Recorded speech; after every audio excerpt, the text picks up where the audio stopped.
Hello, hello. We did the video games of 2018. Now we are going to look at all the books I read in 2018, starting with The Crazy Iris. This is the last book we talked about last year, and accordingly it will be the first book we talked about this year because I finished it. A very, very haunting, moving, sometimes kind of beautiful in that slice of life way that I appreciate in many mediums. It's a collection of short stories about the atomic aftermath, about what life was like in Japan after the atomic bombs fell. I can't quite remember which stories were contained in the section that I talked about last year and which ones were contained in this year, so I guess I'll just kind of give my general impressions on the thing now that I've finished it. Sad. Very, very sad. There's been a few stories now that depict kind of the brutality of the war on Japanese civilians and the disconnect between the lives of the civilians and their understanding of what the war was going to be and then the actuality of the war. And there's like a real tragedy to it, where I definitely don't agree with the actions of the Japanese military during World War II. Of course, far, far from it. But it sometimes becomes very painfully clear that there was like a massive ideological gulf between the average Japanese citizen and then the politicians and the generals and stuff in charge of the war effort. And I think the moment of the bomb is like just like this gigantic expansion of that space, where suddenly just everyday Japanese people, just normal people, were engulfed in the full misery and the full terror, an unprecedented level of misery and terror that the war secretly had meant this entire time. Man, this video is starting off bleak. there's stories in here about this sense that women were cursed after the atomic bomb. Women that lived in Hiroshima had been somehow afflicted with radiation, that they were contaminated, and that the radiation sickness would spread to others. It wasn't very well understood. They thought that their children would be deformed and that they were like kind of cursed for generations to come. That one was brutally devastating and sad. There was one where there's like a class reunion and they go back to the places where they went to school during the attack, and like there's so much normalcy in that story. There's so many normal things that they focus on and that they remember, and it really gives you not just a clear picture of the setting, but a clear experience that you kind of map your own memories onto of what it's like to go back to a space like that, and then incorporate it into their memories as just another factor, and yet so different than any other factor, is the bomb that. And then this is the wall that I remember falling down. Like, this is the windows that I remember exploding. Whew. Yeah, I don't know. I don't really know what I can possibly say about something like this. It's extremely moving, extremely devastating. But it's what happened. It really happened, and unless we remember this trauma of the bomb, unless we are able to pass down this trauma from generation to generation and from culture to culture in a way that resonates with us, it could happen again. Let's not let it happen again. This is a little more fun, although the circumstances for me choosing to read this are sad. Ursula K. Le Guin passed away last year. In the start of last year, she was quite old and had lived a celebrated and storied life, so it's not the sort of death that is that tragic or upsetting necessarily, but it's certainly one that requires some mourning and some attention and some celebration. Um, it's kind of nice maybe that she didn't live to see other things that happened in 2018, or what sort of messes we'll get ourselves into as a species in 2019. So I was never like super interested in her writing. I'm generally not a fan of science fiction. Not that I actively dislike it, and I like science fiction in other mediums. Like I like Star Trek a lot, and I like 2001 and stuff like that. But I just had never really sought out science fiction novels. Those are the things I'd rather read. But after she passed, I read quite a lot of quotes by her, and I read about her like political leanings and stuff. And I was like, oh yeah, no, she knew what's up. Like, she she had like a very insightful, compassionate understanding of human society and kind of the follies of human society and the tragedies of it. So I had read that this book was like a really nice encapsulation of a lot of her beliefs and an interesting story. So I read it and I really liked it. I was really impressed. Um, it kind of reveals the plot to you in a sort of disjoint, roundabout way. It's very in medias res, and it moves chronologically in kind of from two places. Do you know what I mean? Just by doing this gesture, do you know what I mean? And that it alternates between kind of an extended flashback and what's happening at the furthest chronological point. Anyways, so because of that, I'm not sure how much I really want to get into the plot. Um, because, I think kind of working out and discovering what the civilization is that's being depicted is quite interesting. Um, but it works on an allegorical level, of course, which is quite typical of science fiction.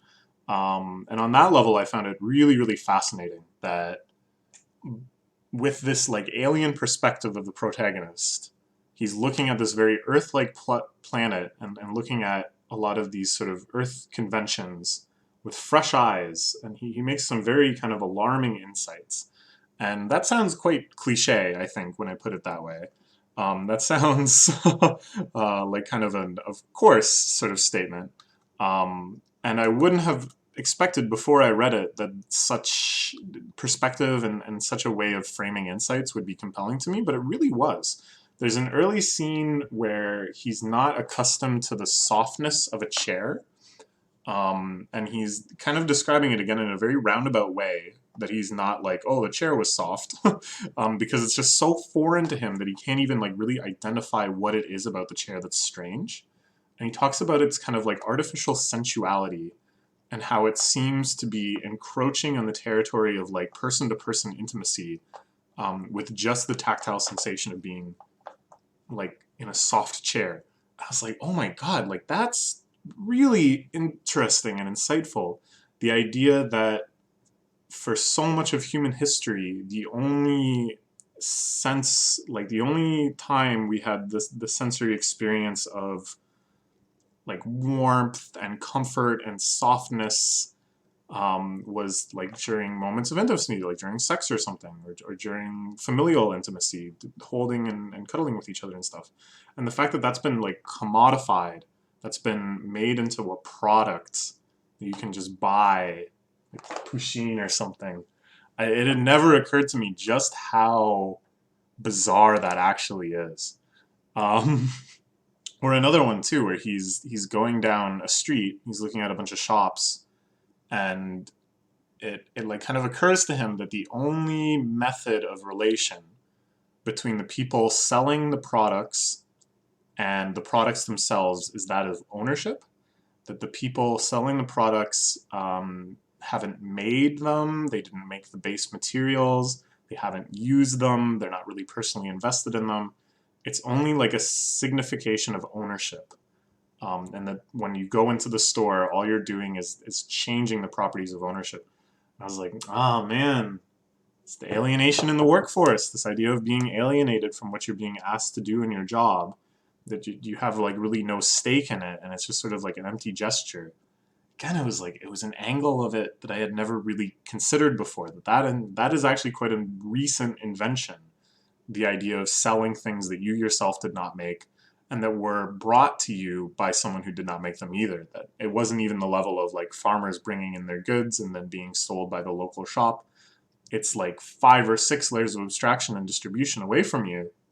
If you're working in like Zellers or whatever, that's not even around anymore. Zehrs, I guess I mean, and you're selling like an apple, you know? So just like things like that, I was really impressed with. The writing itself was very beautiful. Lots of very poetic and moving descriptions of the very extremely different sceneries.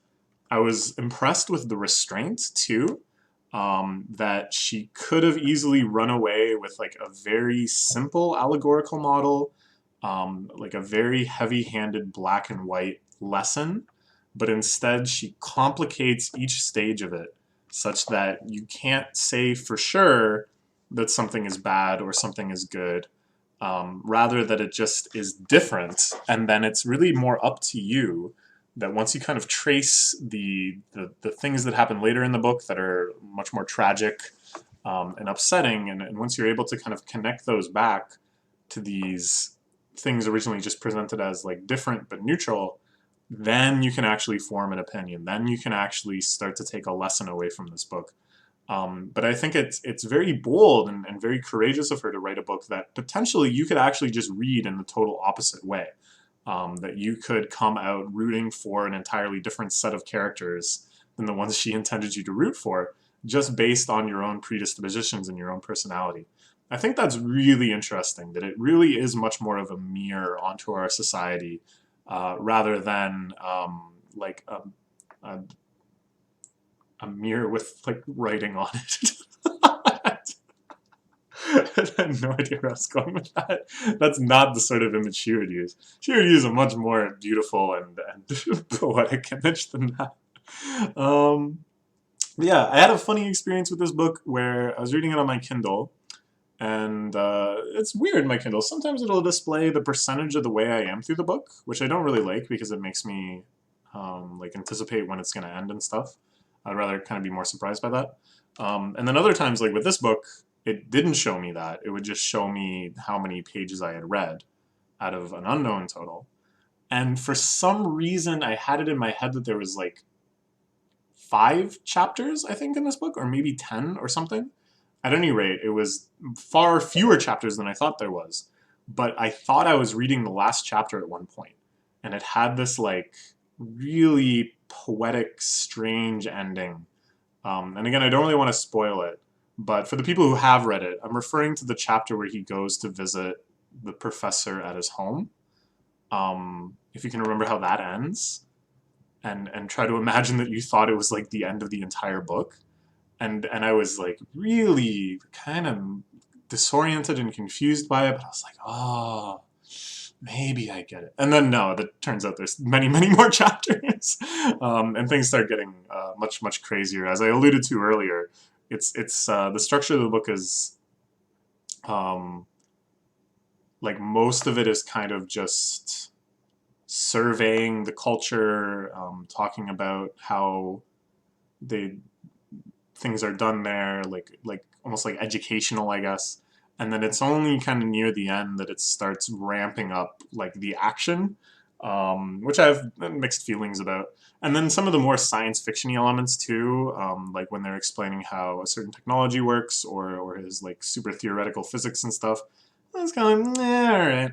Like I kind of got where there was certain overlaps between kind of the like how those things worked, and then there would be like a thematic link to the society she was describing or like the structure of the book. And I was like, okay, all right, that's pretty cool.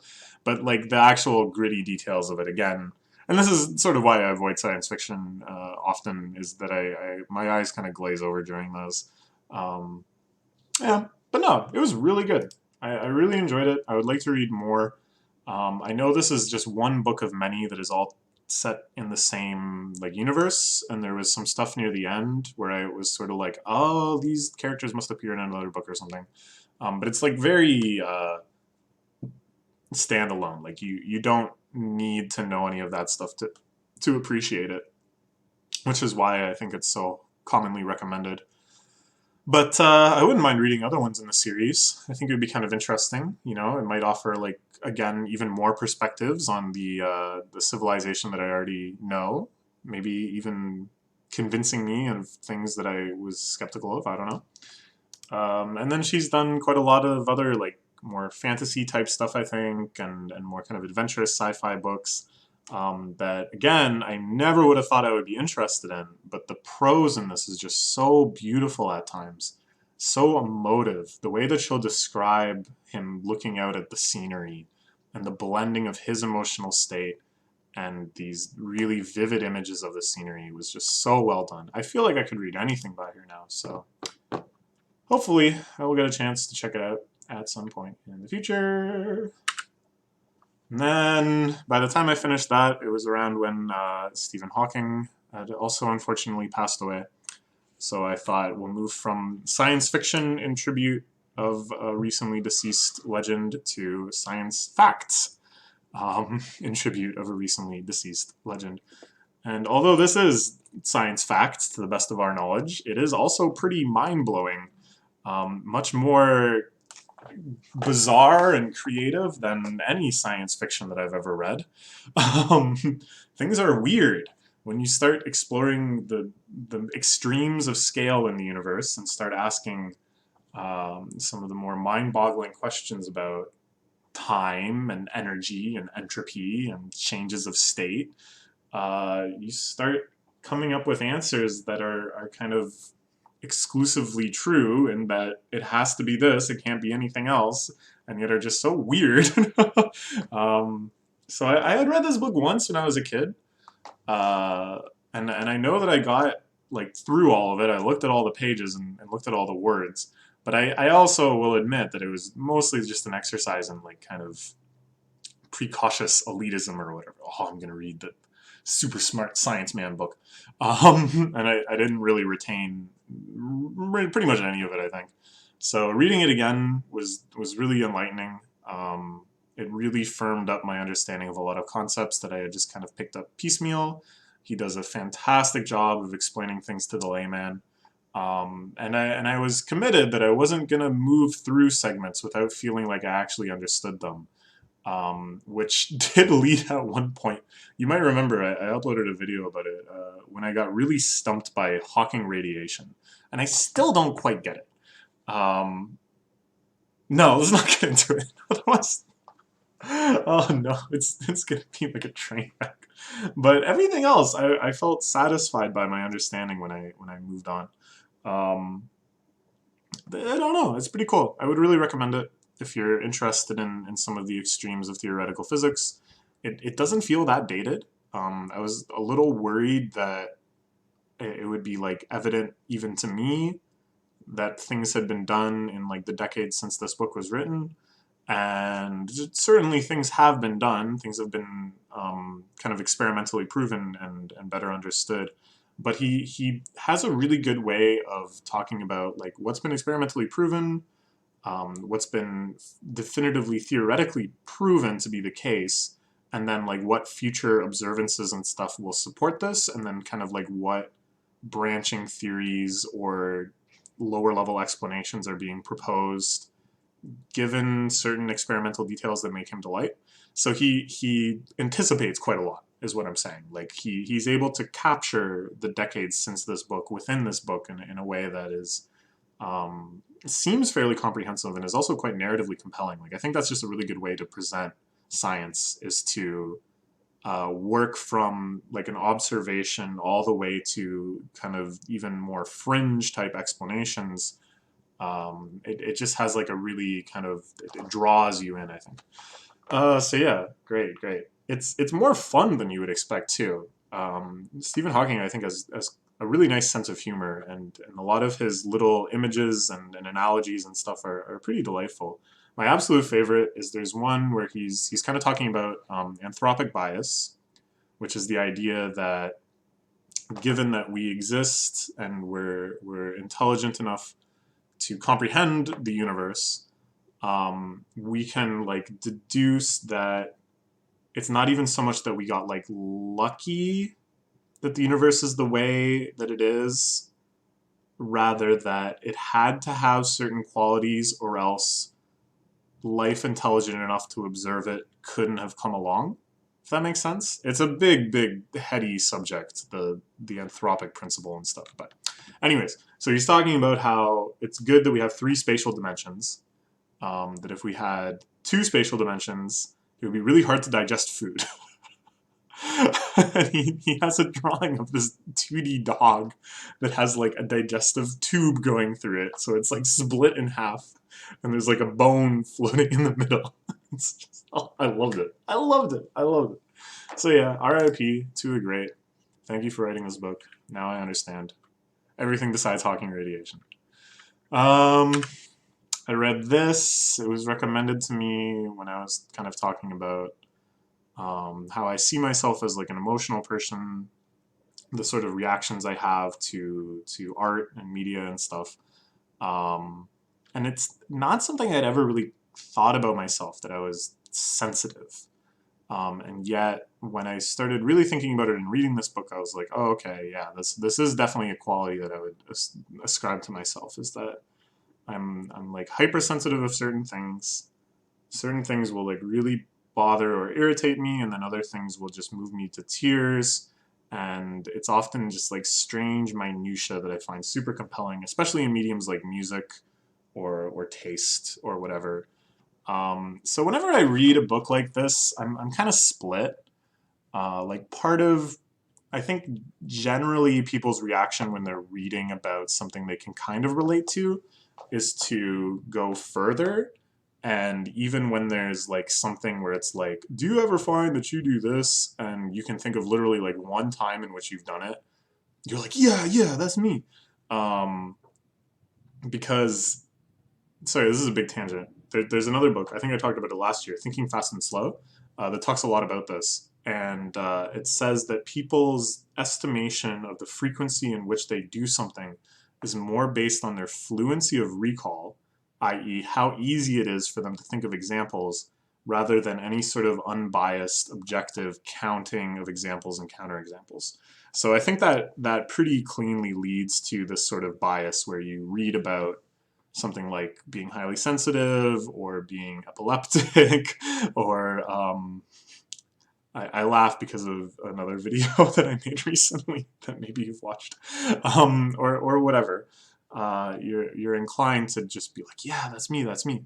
At the same time, though, I find myself always resisting labels like this. A highly sensitive person. Oh, I'm a highly sensitive person. I don't like the idea of, I don't know. It's difficult. It's like I never want to be like, well, you know, I'm sorry, but I'm not going to be able to help you count your change because I'm a highly sensitive person, and the feeling of touching coins makes me really grossed out. To me, it's like that's not good enough, and adding this label on top of it just kind of makes you like insufferable. And yet I'm really, I think I'm understanding when other people do it, of course. And of course there's ones that are just like so culturally understood that they're like legitimate for sure.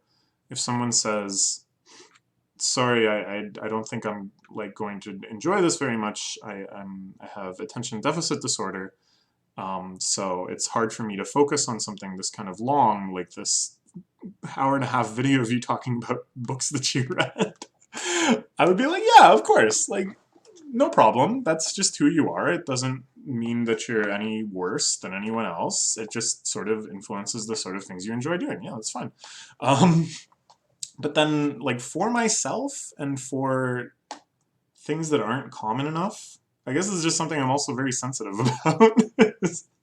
I don't know. I don't know. So I had like mixed feelings about it. But the book itself is quite interesting. It is a nice sympathetic look at the sort of person, talks about the sort of challenges that you might have, how to overcome them without really kind of losing yourself in it, like without suffering because you're doing things that aren't correctly you. So yeah, it was interesting. Then I read this. So Karl Ove Knausgaard is a Norwegian author that over the last 3 or so years I've really fallen in love with. He wrote a series of 6 autobiographical novels called My Struggle, which of course is the same title as Hitler's novel, Mein Kampf, um, in Norwegian. They've been translated into English over that time. I started reading them, I think, when like 4 books had been translated, and then the 5th one had come out in English by the time I finished the first 4, so I read all the first 5 like quite quickly. I was a NEET for a big chunk of it, so I was just devouring them. They're like first person accounts of times throughout his life. They're chunked kind of into major lifestyle adjustments. So there's one about like his childhood, one about the time when he was teaching in like a far remote northern colony, stuff about like his early marriage, blah blah blah. They're like I don't really know how to describe it. He has this like very vivid, visceral painting of the world, which I think he's really good at. And then he marries that really nicely with just relentless inner inquisition, drilling deep down into social events and society and how he interacts with people, the very minutia of person-to-person interaction, kind of like Curb Your Enthusiasm or something. And I found that like so often I was just like, nodding my head, like, yeah, like this is how it is. Like this is kind of the tragedy of human interaction, or even at other times, this is the beauty of human interaction. This is the beauty of friendship and of family and stuff like that. Although mostly it was the former. These are pretty sad books. He has had a very unhappy life in many ways. And I don't know if it's that me and Carl Ove are just very similar people in terms of how our head works, or if he's tapping into something very universal. Or it could even be that over the course of reading them, my mind has just adjusted to be more synchronized with him because I'm such a sensitive person. I don't know, or some combination thereof, but the sort of insights that he had in these books has always just entranced me, and yeah. So we've been waiting for the 6th book to come out, me and a friend of mine that was also reading them. The same friend made Flitter Inc., if you watch my video on video games. Anyways, so he was reading these books. This is not part of the My Struggle series. After he had finished that, he wrote 4 more autobiographical novels. This was like a few years later, he started it up again. One named after each season. My friend really recommended Spring. I think he had read all of them. At the time, I thought this was the first one, because in my mind, spring is the first month, but no, I think summer is the first one. But whatever, maybe I'll read those other ones later. I thought it was good. I thought it would be like a good warm-up for the 6th book, so I was glad to have this opportunity. And even though I hadn't read any Knausgaard in 2017, having caught up with My Struggle and stuff, even though I was reading completely different books like this and this and this, there was a moment really early on where he talks about, I remember this so vividly, I was reading it at work. He talks about, he goes out into his shed, he describes his shed in which he writes, he talks about all the kind of stuff he has on the shelves, and then it's like a tangent into telling a story about when he like acquired, I think, an album, and then inside of that tangent there was like another flashback, and like I was just swooning. I remember just like, oh, like I'm back. Back into this beautiful, fluid, free-flowing prose where he just sinks into idea after an idea. It's really beautiful. Specific incidents in this book, it not even that much stands out because of something else I read later this year that we're going to talk about, of course. It's more just being back in that mode. I was mostly interested in the fact that it was kind of like pseudo-spoilers for My Struggle, in that it took place chronologically so far ahead. Seeing his children older, seeing that they had moved, seeing that there was like a new kid that had showed up at some point, seeing kind of how he had adjusted his perspective on certain things. Um, yeah, that was all interesting. I think the scene that stood out to me the most is right near the end. I hope this isn't spoilers. It's kind of hard to spoil a book like this, where he goes to a festival and he's talking about the world of the campfire and of those ancient traditions and why people are still out here celebrating, like I think a solstice or something, and then the cheap human world of like there's like hot dogs being sold and like flimsy tablecloths spread across those green plastic tables and the way he describes like kind of the marriage of those two worlds and the call of like the infinite that comes from the former really stuck with me, and it was on my mind a lot in Japan. I don't think any of the things I've done in that I've made videos about of my time in Japan, it's been that relevant, but certainly something on my mind in Japan. Anyways, moving on. I read this. This is a book by the alt-lit author Tao Lin. I believe alt-lit as a term is completely dead. It sounds way too similar to alt-right for it to possibly be used by anyone anymore. And the movement itself is really on its last legs. A lot of the major authors in it have either quit or completely changed their genre or have been kind of blown up by some scandal or another. And Tao Lin unfortunately falls into that last camp. There was some major controversies around him. I don't really want to get into it. It seems in the end that he's not really a monster or anything, but he definitely did some stuff that I don't agree with. And also recently, he's expressed a lot of views that I really don't agree with. He's become somewhat of an anti-vaxxer, and he's become like a 9/11 truther. He's alluded to that a few times, and basically done other things that kind of made me think he lost his mind. Which is really unfortunate. I love his earlier work. It was a major turning point for me and my understanding of literature when I read some of his first books, Richard Yates, Shoplifting from American Apparel, and especially Taipei. Taipei is still one of my favorite books. So anyways, so Talon had this kind of fall from grace for me. I didn't think I was that interested in him anymore. Kind of sad about the whole thing. And then this book came out, which of course, as the title indicates, is about psychedelics, alienation, and change. And I was like, okay, well, I owe it to him to read this at least. I owe it to him to see where he's coming from with this kind of new, crazy hippie perspective. And I wasn't convinced. I'm not an anti-vaxxer, and I'm not a 9/11 truther, and I'm still a pretty hardcore materialist.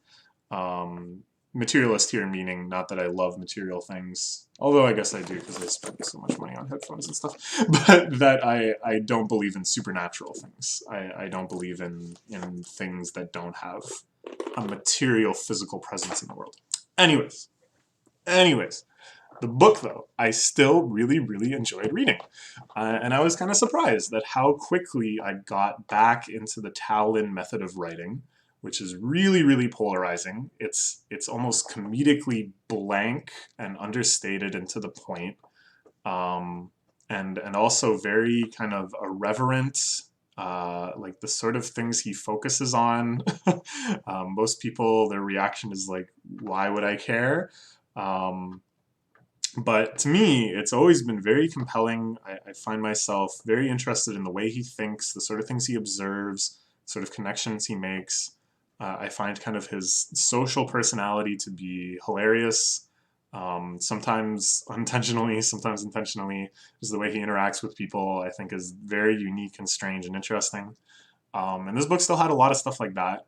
So it's like a lot of Terence McKenna, who is kind of a new age celebrity figure. He did a lot of drugs and wrote about them extensively, and I don't know, he's quite controversial.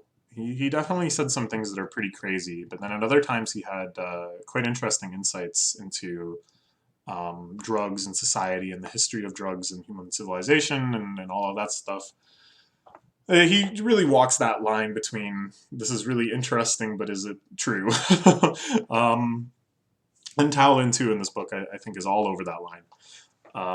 So there's a lot of kind of like essay content about that. I really like how Talon writes essays. It's like very personally charged in that he'll alternate between really nicely written to the point accounts of things, and then he'll just be like, well, reading this, I was overcome with the sense that Terence McKenna was just like me, blah, blah, blah. Oh, also, here's a point. Tao Lin, Terence McKenna, you combine those names, you get Terence Tao, possibly the strongest polymath person alive today. Fun coincidence. I wonder if Talon is aware of that there's this person, Terence Tao. Anyways, so half the book is about Terence McKenna and things like that. And then the other half is personal accounts of taking drugs, his history with drugs, going to meet Terence McKenna's former wife, his widow, and attending a plant drawing course that she offers. His accounts serving in a jury for like a collection of drug trials that he just heard drug cases all day as part of this jury. And then like lots of tangents from that where he kind of, again, as is his wont to do, speculates on things and stuff. And I thought all of those were like really nice, really interesting.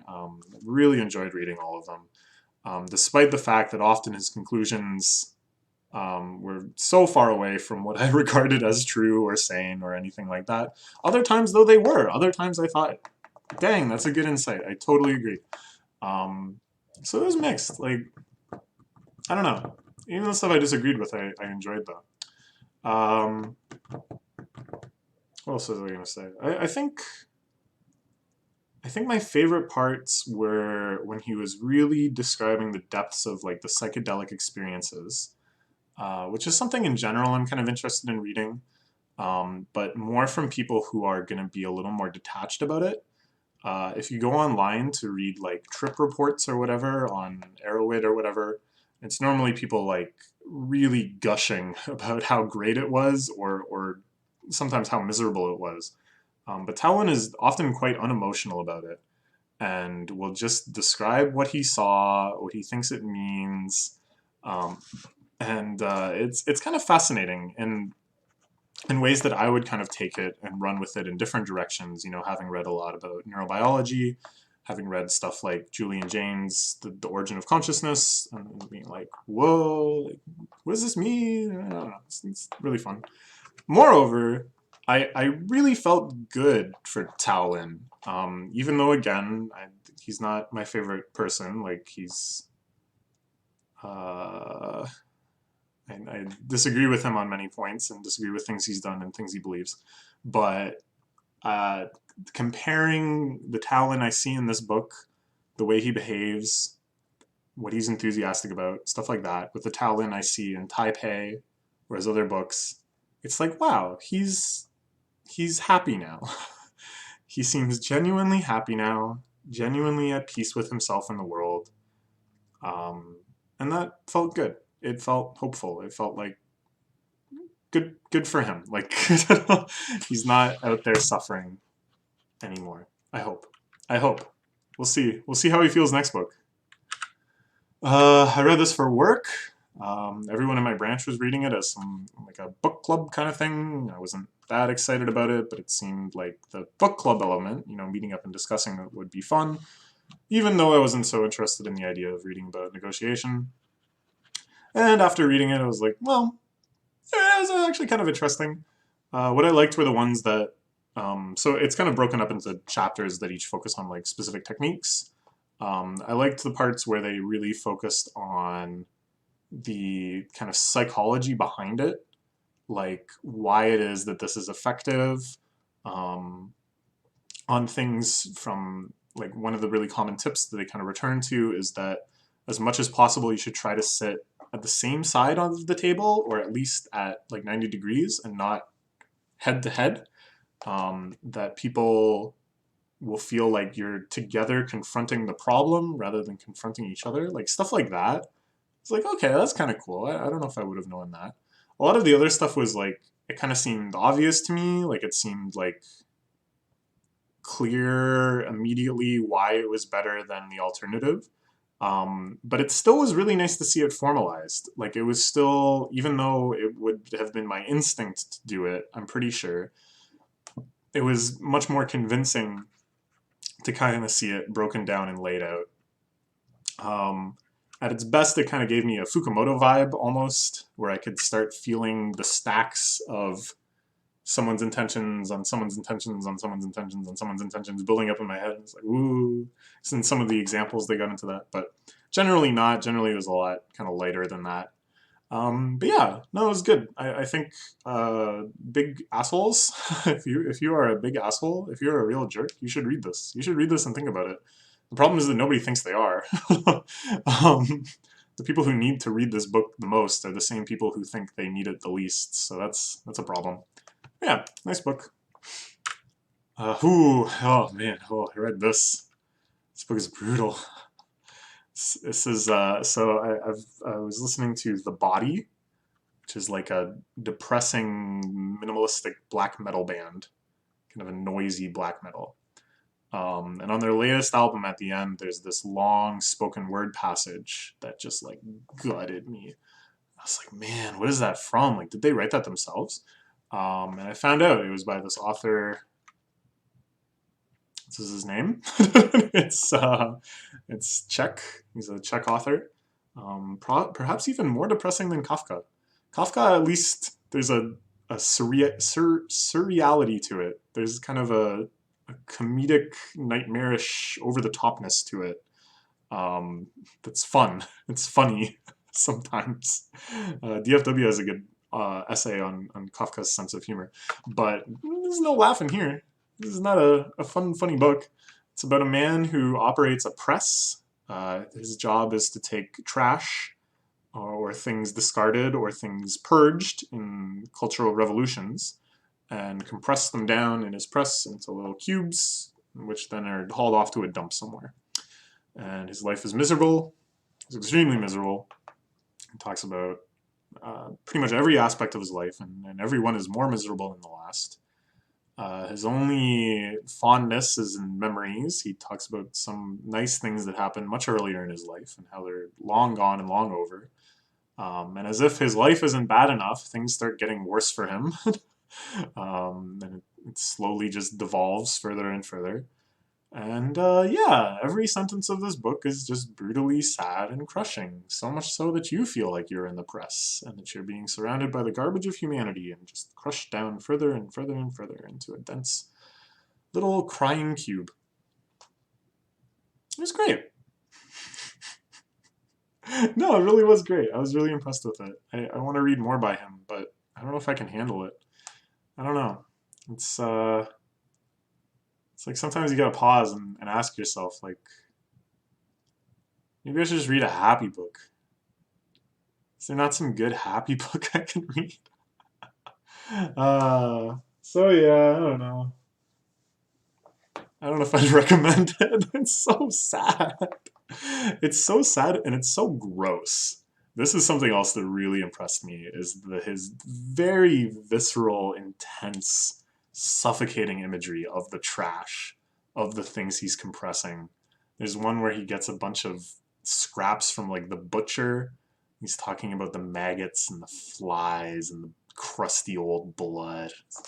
Oh, it just makes you squirm. Oh, what a good author. Anyways, then I read this. Oh, this is kind of depressing too. This one is much stranger than depressing. It's by this woman, Anna Kavan. I think this is like her last book. I kind of regret reading it first. I wasn't really sure how much I would like it. A friend of mine was reading it and recommended it, I think. Or maybe he didn't end up reading it, but he was just like, oh, one of us should read this. We sometimes do this where it's like, well, one of us should read this and see what it's like. Anyways, it's really bizarre. It's a really dreamlike, dissociated, disconnected novel about a nameless man who's chasing this nameless girl across a landscape that is inexplicably just being covered in ice. There's like this ice apocalypse that's always looming. And it reminded me a lot of a dream in this sort of anti-logic that's employed. There's so many developments in the plot that are just kind of glossed over and coded over, where he's like, oh, and then I arranged to have a car. It's like, what? Like, a scene ago, you couldn't have done that. Like, it was clear that you couldn't have done that. So, like, what changed? But that really matches up with a dream, right? Like, dreams always have these sort of disconnects and conveniences and stuff where suddenly, like, okay, now this is happening. Um, so it got that across really well. The descriptions of the scenery and all of the kind of imagery of it too, very dreamlike, always detached, always like unclear why things are being focused on and such. And then it also really reminded me of like anime. The way the girl is described and the main character's obsession with this girl. So the girl is described as having like long silver hair and like this kind of like alien detached personality that she's always needing comforting, but she's also kind of like tsundere.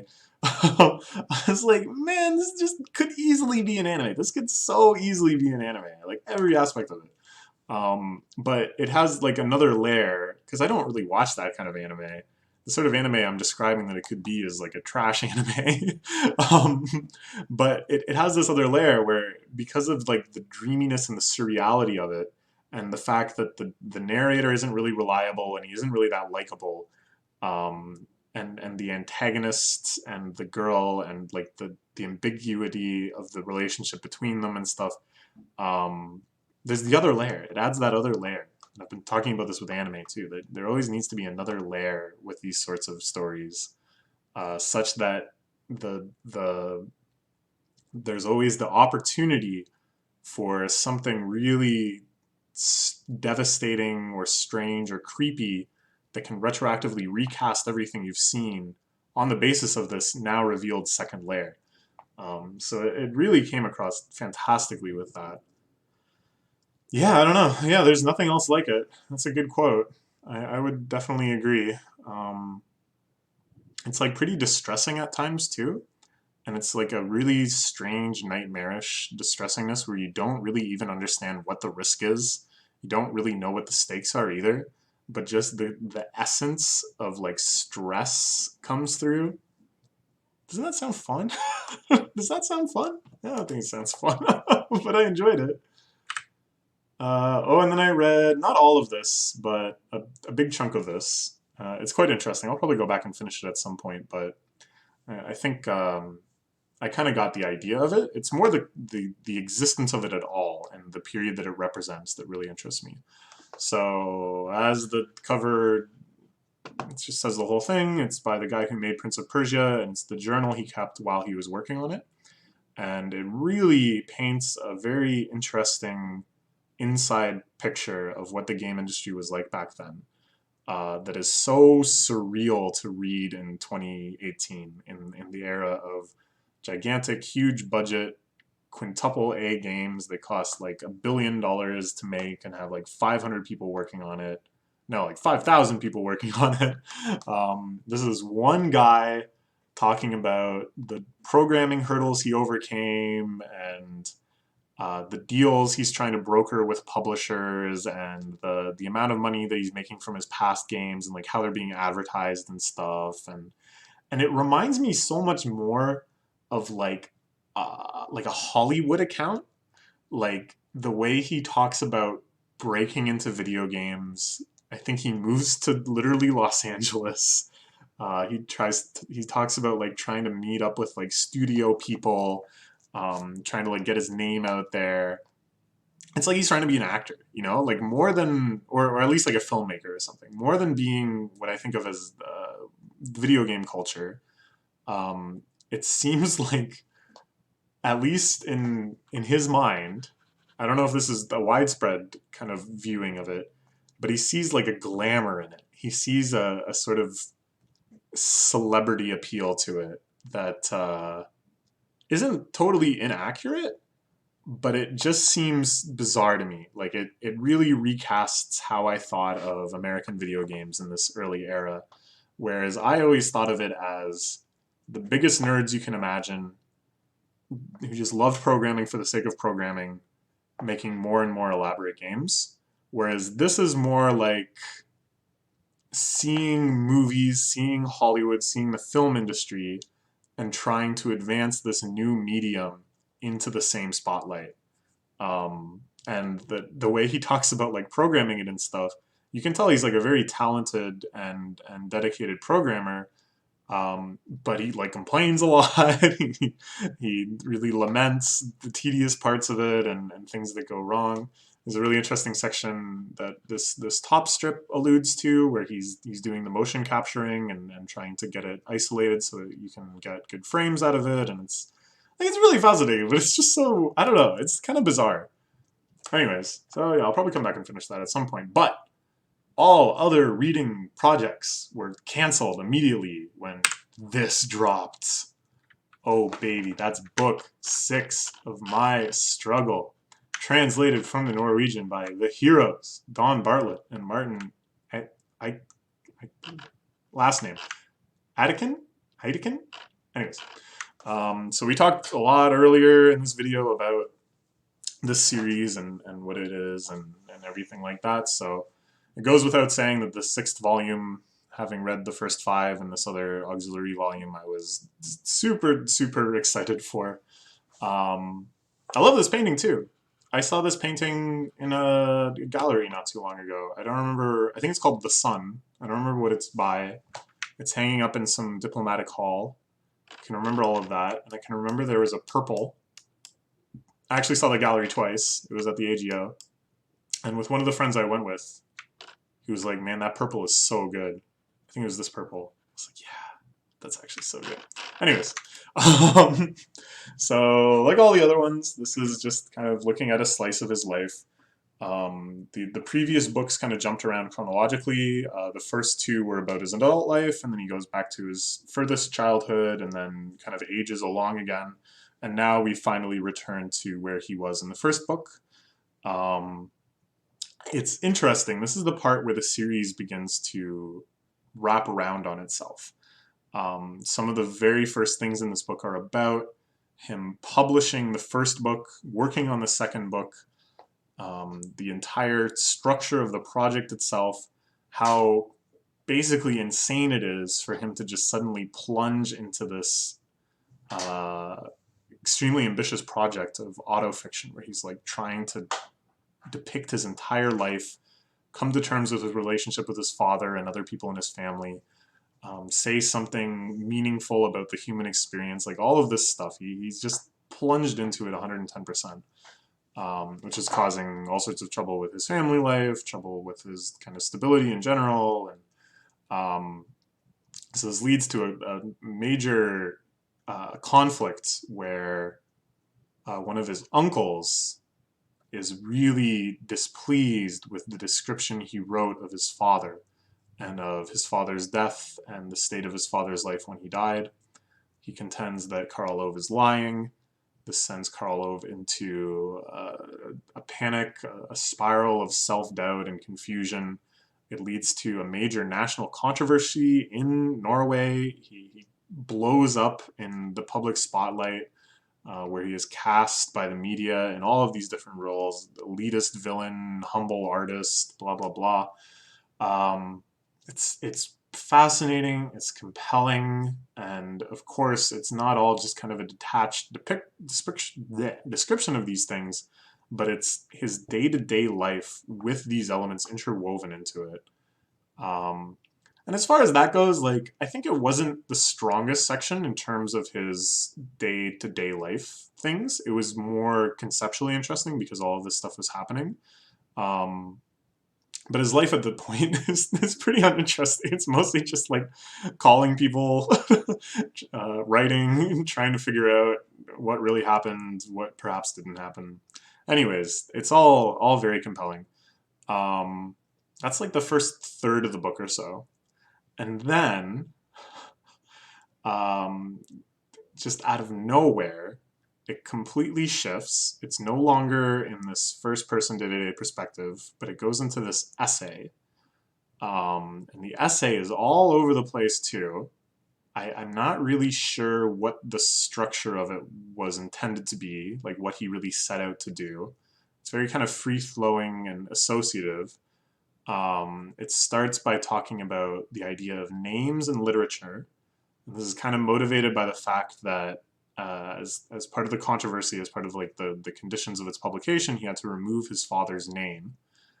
So he talks a lot about what that means, what it means to have a name for a character, what is the difference between a character and a real person, and it's all very interesting. That leads him through a discussion of a lot of literature, landing on this poet, Paul Celan, who is a Jewish poet that survived the Holocaust and writes this very cryptic, haunting poems about his experience in the Holocaust, more abstracted just about human suffering in general. He starts really breaking down excruciatingly, almost like word by word, and just devastating idea by devastating idea, some of this poetry. And when he kind of finally arrives at the point where he's like constructed thoroughly the idea that, okay, this is about the Holocaust, after some brilliant and extremely moving tangents about the Bible and about Dostoevsky and about why he writes and about the sort of synesthetic composition to write. Oh my God, there's this part where he's talking about how the heart is a bird, and I don't know. Anyways, so he finally gets to the Holocaust, and he talks about the Holocaust with the full brutal despair that is to really consider the Holocaust.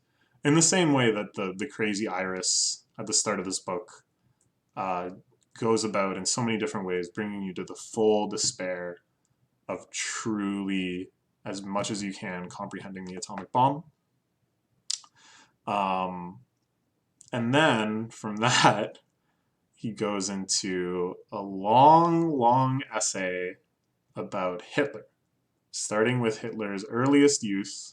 And kind of the composition of it is that he'll consult a few different biographies about Hitler, and then he'll contrast that with kind of descriptions of how that area was in general for people, like more sociological textbooks and stuff that talk about Germany at that time. And I wouldn't say that there's an overall thesis of this. It's more just kind of a discussion, event by event, of Hitler's life. And it's not that he's going out of his way to make Hitler seem sympathetic, but he's going out of his way to provide a sensible causality of like every development in Hitler's life, such that at the end we're not really so like it removes the alienating effect, I guess, that Hitler has built up around himself in history. That he's a monster, that he's inhuman, that it was just some fluke, some inherent evilness in his brain that made him capable of doing what he did. And Nosgard kind of dismantles a lot of this imagery, a lot of this myth, by kind of like calling out on occasion the biographies that are so eager to paint absolutely every choice he made as indicative of this great evil, such that from like the very first anecdotes of him in primary school, you're like, oh, of course. But Nosgard argues, no, it's not that simple, that it was a long accumulation of lots of things that happened to him that made him into who he was. And his thrust with this is like, it could happen again. Like, there's nothing stopping this sort of thing from happening again, besides vigilance, besides actually active vigilance. We don't have the luxury of just saying, oh, it was such an aberration, it was so outside of the normal scope of history that it'll never happen again. We don't know that. Like, we don't know. So, oh man, like, I don't know. There's sections where he's talking about like World War I, and just like the vividness with which he portrays both the battle, the situation, the mentality of all the people within it, and then kind of circles back around to like Hitler and all of this.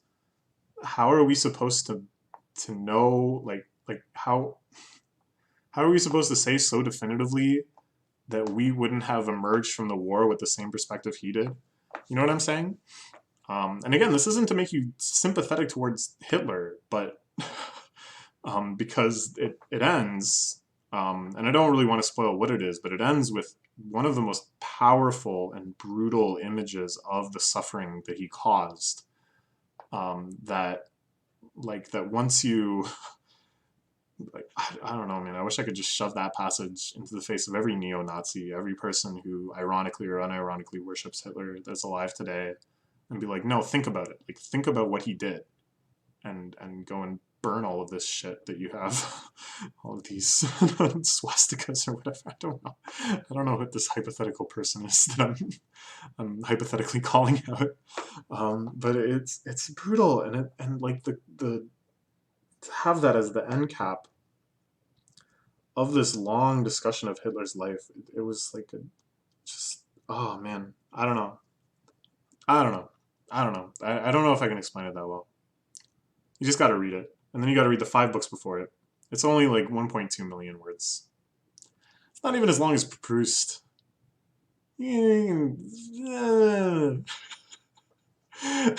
Anyways, so after that essay, it ends. He goes back to his normal life. The last part of the book mostly focuses on his wife's manic depression. Um, it's like interesting to me that when he's writing this, he already knows how much trouble you can get in writing about your family and writing about things that actually happened as you remember them. And he's already had incidents. There's like an incident he describes where a woman comes up to him who's like a big fan, recognizes him from pictures, and then like recognizes and addresses his children and says like how big they've gotten. And his children are like, who is this lady? How does she know our names? And in that moment, Karakhov is just like, ooh, I might have made a big mistake. But then, he just keeps doing it. He keeps doing it. And he writes all this stuff about his wife's manic depression, things that I think in some level are probably quite embarrassing to her. And it's really brutally affecting. It really brings across the tragedy and the difficulties of that disease. Um, Ultimately, it's kind of hopeful. It ends with her recovery. It's a pretty kind of beautiful, triumphant moment, if maybe a little bit anticlimactic. Um, and near the end, he starts to talk about how he's like, I'm never going to do this again. I'm never going to write something like this again. At some point, I'm pretty sure he's like, I'm not going to write at all anymore. But no, we got you. I already knew. He just goes right back to it, writing about his family. So I don't get it. I don't get it. Maybe it's hypergraphia. Maybe he just has a compulsion to do it. Yeah. So I don't know. Yeah, I liked it. Overall, it wasn't my favorite in the series outside of the essay. The essay I was very, very, very impressed with. But in terms of kind of the normal substance of the series, his day-to-day life and his memories, it's not my favorite. I think the book 5 is probably still my favorite for that. Maybe book 1 or 2. Anyways, yeah, that's it. I read the whole series. Now it's time to read Proust, I guess. This is a good warm up to Proust. I don't know. I don't know. I think it'll be a while before I can launch myself into something like this again. It's the project itself. The idea that he was going to write these 6 huge novels, which we understand through this book kind of what he originally intended the scope to be and how long he thought it would take and blah, blah, blah. And it's all very naive and underestimating. It does seem like it kind of got out of hand for him, sorry. It also got out of him. I think it was very therapeutic for him to write this way. And I think he really did come to a more insightful understanding of his relationship with his father and who his father was as a person and all of this stuff.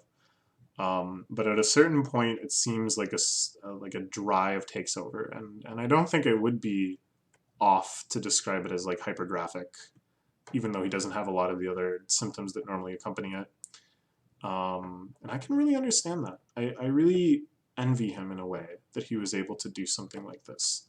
As someone else who also writes a lot, and writes a lot of diary stuff, and writes a lot about my own life and my own memories, and I think uh, often emulating what I read in here, in that this major phase of diary writing for me started earlier than I started reading these, but then overlapped significantly with my time reading these. Anyways, it's like, he did such a good job. He got them published. They're critically acclaimed. They're full of really excellent writing. It's like, damn, man. I wish I could do that. I don't know. Yeah, someday, maybe. Someday. Yeah. I don't know. I don't know if he's going to keep writing autofiction. The most recent things I've read of him were a really nice essay where he tries to go find the home of Dostoevsky and talks a lot about Russian literature and stuff. He talks about his journey through Russia. I know some kind of like IRL spoilers about his life. I know about things that have happened in his life since the latest autofiction book. And it's like, I kind of want him to write about that. I kind of want to, hear what happened. But then it's almost getting like, they almost have like a gossipy appeal, I'm just in it for the drama or something. Alright, well, I don't know. Yeah, so these are the books I read this year. I think this is like a pretty decent amount of reading. This one was really long. Some of these other ones are pretty long. Definitely don't spend as much time reading as I'd like. Last year I had a good excuse in that I was doing a lot of Japanese practice when normally I would be reading. This year I was playing a lot of Animal Tower. It's not a good excuse. But again, there's just not enough time to do everything I want to do. There's just really not. But we do our best.